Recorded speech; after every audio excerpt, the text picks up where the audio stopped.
পর সেই অগাস্ট থেকে আপনি বলে আসছেন যে আওয়ামী লীগকে বাদ রেখে নিষিদ্ধ করে নির্বাচন গণতন্ত্র ঠিকঠাক চর্চা হবে না। আমি প্যারাফ্রেজ করছি, correct me if I am রং।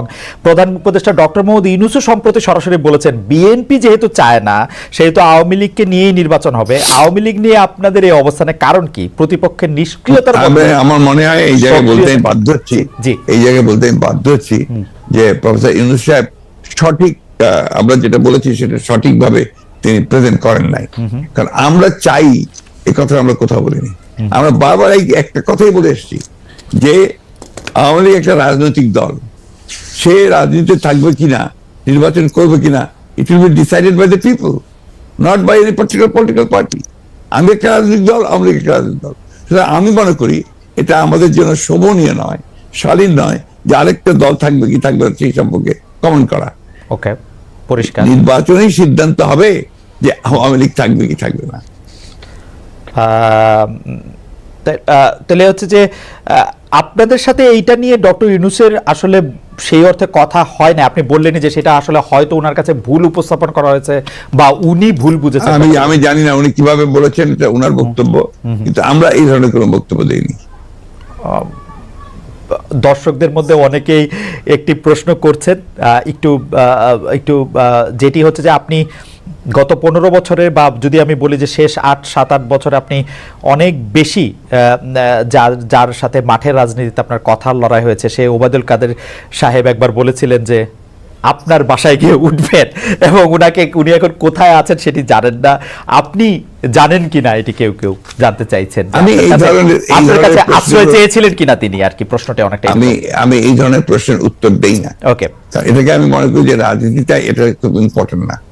ওকে, ঠিক আছে, আমি নেক্সট প্রশ্নে যাই। প্রশ্নে যাওয়ার আগে আসলে আপনার একটি কোট নিয়ে আমরা দর্শকদের কাছে জানতে চাইছিলাম যে সংবিধান সংস্কার হতে হলে নির্বাচিত সংসদ দরকার বলেছিলেন জনাব মির্জা ফখরুল ইসলাম আলমগীর। এই অবস্থান সঠিক বলে মনে করেন কিনা? এই অবস্থান সঠিক বলে মনে করছেন শতকরা 35% দর্শক, শতকরা 65% দর্শক মনে করছেন যে এই অবস্থান সঠিক নয়। 75,000 দর্শকের মধ্যে ভোট দিয়েছেন। আপনি এটি নিয়ে মন্তব্য করলেও করতে পারেন। অনেকেই মনে করছেন যে আগে সংস্কার হওয়া উচিত, পরে নির্বাচন হওয়া উচিত। এই ব্যাপারটিতে কি আপনার কাছে মনে হয় যে এটিতে আসলে কোন একটা রেফারেন্ডাম দেওয়া উচিত বা এটি আসলে? দেখুন, রেফারেন্ডাম দিলেও তো আপনার কনস্টিটিউশন অ্যাসেম্বলি লাগবে। রেফারেন্ডাম দিবে কে? আপনার মূল জায়গাগুলোতে আপনার ওইভাবে আলোচনা করতে আসলে না, আপনার যে আসলে এই সিদ্ধান্তগুলো নিতে হবে তো একটা ইলেক্টেড বডিকে। রাইট, সেই ইলেক্টেড বডি কনস্টিটিউশন অ্যাসেম্বলি হতে পারে, পার্লামেন্ট হতে পারে। আপনি সংবিধান যখন আপনি পাস করবেন, সেই সংবিধান পাসটা করবে কে? করবে, হুইজ দ্য অথরিটি? সংবিধান নিয়ে যখন কথা উঠলো তখন আরেকটা জনপ্রিয় কথা এরকম যে এই সরকারের আসলে সংবিধানের এত অনুগামী হওয়া দরকার ছিল না যে আসলে সংবিধানটাকে, আপনি কি এটা কেন সরকারের সংবিধান নিয়ে অনুগামী হওয়া দরকার ছিল না কেন? কারণ এটি ফ্যাসিস্ট হাসিনার সংবিধান, মানে যারা যেটি বলছেন সেটির কথা আমি বললাম আর কি। না, বিষয়টা তো হচ্ছে কি, ফ্যাসিস্ট সংবিধানকে আপনি বিপ্লব করে উড়িয়ে দেন, বাতিল করে দেন, সেটা আপনারা করেন নাই। সেটা তো এই সরকার করে নাই বা তারা করতে পারে নাই। এটা যদি আপনার বাতিল করে দিত, সংবিধানকে উড়িয়ে দিত, একটা বিপ্লবী সরকার গঠন করতো, তাহলে এই প্রশ্নগুলো আসতো। এখন এই প্রশ্নগুলো অবান্তর। এখন এই প্রশ্নগুলো করা মানেই হচ্ছে আপনার পিছন দিকে চলে যাওয়া এবং এটাকে ড্র্যাগ করা। আমি মনে করি আলোচনাগুলোর খুব বেশি প্রয়োজন নেই। আচ্ছা, শুধু একটু এটা জানতে চাই যে এটা যে আসলে ওরা বিপ্লবী সরকার করতে পারলো না, তখন যে সংবিধানটাকে উড়াই দিতে পারলো, এর পিছনে কি কোনো কারণ আছে? আপনাদের কোনো পরামর্শ আছে বা ডক্টর? আমি জানি না, তাদের তো আসলে একটা জিনিস আপনারা কেন ভুল করছেন। যখন এই আপনার এই বিপ্লব হয়, তখন কি ছাত্রদেরই বা আপনার কোন রকমের একটা অর্গানাইজ পলিটিক্যাল পার্টি? দেখেন, একটা বিপ্লব করতে হলে একটা বিপ্লবী সংগঠন দরকার, বিপ্লব করতে হলে একটা বিপ্লবী সেনাবাহিনী দরকার। এই বিষয়গুলো তো আমরা সবাই যা যা খুশি বলে যাচ্ছি, যার যেমন খুশি। এটা ঠিক না তো। আপনার বাস্তবতার সব কথা বলতে হবে, তাত্ত্বিক কথার সঙ্গে সঙ্গে বাস্তবতা থাকতে হবে। তো আমার কাছে মনে হয় যে এই বিষয়টি আপনি যেভাবে পরিষ্কার করলেন সেটি আগেও আপনি বলেছেন, সেটি আসলে পরিষ্কার হলে আমাদের সবারই সুবিধা। এখন কেউ কেউ বলছেন এটি বিপ্লব না গণ অভ্যুত্থান না কি, সংবিধান থাকতে হবে না রাখতে হবে, সেটি নিয়ে আসলে অনেক কথা। রাষ্ট্রপতি নিয়ে আপনার এগুলো নিয়ে আমার খুব মাথা ব্যথা নাই ভাই। আমি আপনাকে খুব পরিষ্কার করে একটা কথা বলি, খালেদ সাহেব। জি, I am a totally a Democrat. আমি একটা আপাদমস্তক গণতন্ত্র বিশ্বাসী মানুষ, এবং গণতন্ত্র বিশ্বাসী মানুষ বলি আমি গণতন্ত্রের কথাই সবসময় বলি। এটা তো হয়তো কেউ এগ্রি করবে, কেউ এগ্রি করবে না, কেউ বিভিন্ন কথা বলবে, কেউ কিছু বলবে না, কিন্তু আমি এটা বুঝি যে একসময় বিপ্লবী দল করেছি, একসময় বিপ্লবের কথা বলেছি, বিপ্লবও করেছি, যুদ্ধও করেছি। আমি যেটা বুঝি সেটা হচ্ছে যে বিপ্লব যদি কেউ করতে চায় তাহলে তাদেরকে বিপ্লবী সংগঠন লাগবে, বিপ্লব যদি করতে হয় তাদেরকে বিপ্লবী সেনাবাহিনী লাগবে, তা না হলে ওই বিপ্লবকে এক মুহূর্তের জন্য কন্টেইন করা যাবে না। ওকে, আপনি গণতন্ত্রের কথা বলেন বলেই আপনার কাছে আসলে আমাদের প্রশ্ন বারবার যে আপনি সব মানুষের সমান অধিকারের কথা, গণতন্ত্রের কথা বলতে গিয়ে আপনি সব মানুষের সমান অধিকারের কথা বারবার বলছেন, সবার নিরাপত্তার কথা বলছেন, অথচ শাহবাগে সোমবার আন্দোলনরত সনাতনীদেরকে যুবদলের নেতৃত্বে লাঠিসোঁটা দিয়ে ধাওয়া দেওয়া হয়েছে বলে আমরা পত্রিকায় পড়েছি। আমরা যে কাজ প্রশাসনকে, পুলিশকে, সরকারি দলের লোকজনকে করতে দেখি, সেই দায়িত্ব আসলে যুবদল কেন নিচ্ছে? আপনি এটা নিয়ে কিছু বলবেন? এই দায়িত্বটা যুবদলের উপরে কেন চাপাচ্ছেন আপনারা? যুবদল যে করেছে তার প্রমাণ আছে কেন? ওয়াই দিস এই ধরনের বক্তব্য যাওয়ার চেষ্টা হচ্ছে কেন? আমরা সবসময় আমরা লক্ষ্য করেছি যে একটা এই ধরনের ঘটনাগুলোর সঙ্গে বিএনপিকে জড়িত করার চেষ্টা করা হয়, এই ধরনের ঘটনাগুলোর সঙ্গে এটা কোনো মতেই বিএনপির সঙ্গে কোনো সম্পর্ক নেই। এটা হচ্ছে গভর্নমেন্ট, পুলিশ, তারা করেছে এটা। আর সেই সঙ্গে আপনার সেই যারা আপনারা হয়তো সেখানে ছিল তারা করেছে, যুবদলের কেউ এটার সঙ্গে জড়িত ছিল না। তার মানে যুবদলের পার্টি কখনোই ছিল না। তার মানে bdnews24.com এর যে রিপোর্টটা আমরা পড়ছি, সেই রিপোর্টের ক্ষেত্রে এই কথা বলা হয়েছে, তাহলে এটা আসলে ঠিক? আমি এই রিপোর্টের সঙ্গে একমত নই। ওকে,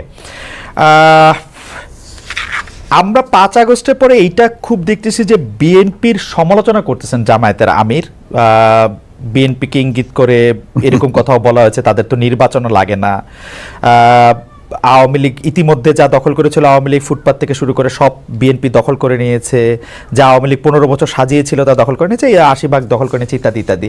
এই ব্যাপারটাকে আসলে পলিটিক্যালি আপনি কিভাবে দেখছেন? যে মানে আসলে মানে আমি পলিটিক্যালি ভাই ভিন্নভাবে দেখি। আমি আপনার ব্যক্তিগতভাবে আমি খুব পজিটিভ মানুষ, আর আমি আপনার ঠিক ওই নিন্দুকের পর্যায়ে পড়ি না ব্যক্তিগতভাবে। মেবি আমার পলিটিশিয়ান হিসেবে দুর্বলতা হতে পারে।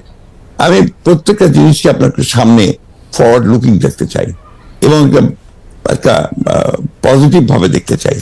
তো সেই কারণেই আপনার জামাত ইসলাম কি বললো না বললো, কবে কি বলেছে না বলেছে, এইগুলো আমি খুব বেশি দেখি না। আপনাকে আমি সত্য কথা বলছি, আমি মনে করি জামাত ইসলাম আমাদের সঙ্গে ইতিপূর্বে ফ্যাসিস্ট বিরোধী আন্দোলন করেছে ছিল, তারা যদি আমরা যুগপৎ আন্দোলন করেছি, তারা যদি আমাদের সঙ্গে আবারও থাকে এবং করে, তখন আমরা সেগুলো চিন্তা করে দেখবো যে তাদের সঙ্গে আমরা কাজ করতে পারবো কি পারবো না।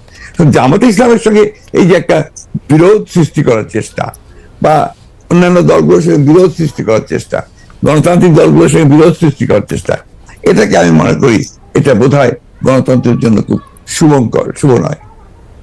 আমরা এটি দেখেছিলাম যে এই শেখ হাসিনা সরকারের সময়ও আপনি সব সময় সব রাজনৈতিক দলের সাথে সংলাপ, আলোচনা, কথাবার্তা প্রাধান্য দিয়েছেন। যারাই আপনার কাছে এসছেন বা যারাই আপনাদের সাথে কথা বলতে চেয়েছেন তাদের সাথে কি ধরেন আমরা এক ধরনের নাগরিক ঐক্য দেখেছিলাম, মানে নাগরিক ঐক্যকে আমরা একসাথে দেখেছিলাম।